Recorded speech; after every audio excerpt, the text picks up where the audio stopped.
Kasi naman may energy.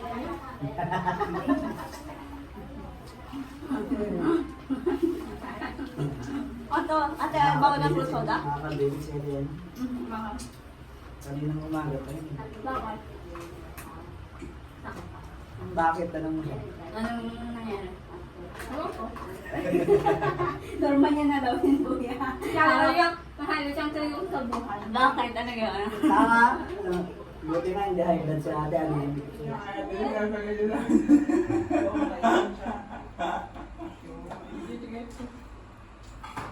Dalawa. Sa nga daw eh.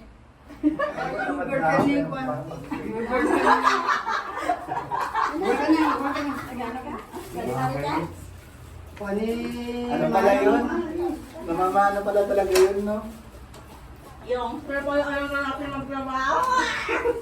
Kaya pala ayaw na natin magtrabaho. Bakit? Sino? Ay, matulas ko. Dahil tamad kami. Pwede na magnegosyo. Ayan, siomay. Para yumaman tayo. tama daw kasi mga stress. Oo. Ano yung Huwag ka na naniniwala sa Diyos ka na maniwala. Tama. Katatapos lang sa within 1 year, parang gano'n.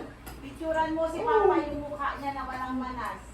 Tapos i-compare mo yung mga picture niya na ano mo, walang manas ang mukha niya ngayon, no?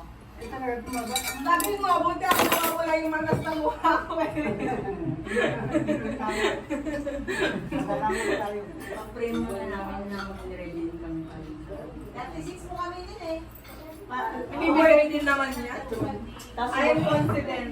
Be confident.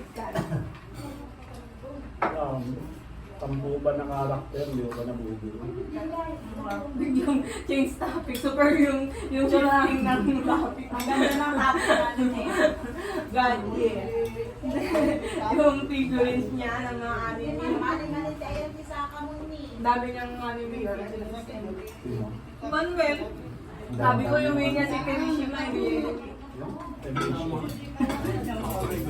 Anime. Tama sila yung volunteer daw si Kuya kasi hindi siya yung makaka-off ng sahod niya. Mura yun ano yan. Alam ko na. Kay Shelo sasama si Aaron. Mo. Tignan mo. Tawagin mo siya ngayon. Tignan mo kay Elo sasama. Kasama. Sige. Pero kasi ano daw, malapit daw ang loob ni Aaron kay dito. Nakikita niya daw yung sarili niya. Ay, kanya na ako magtanda. Sinabi ko na yung joke kasi wala na ako kami acting. Ako na lang kasama, ako na lang wala nag-react. Sino ba nag-react? Sorry. Sabi ko mag-react talaga eh.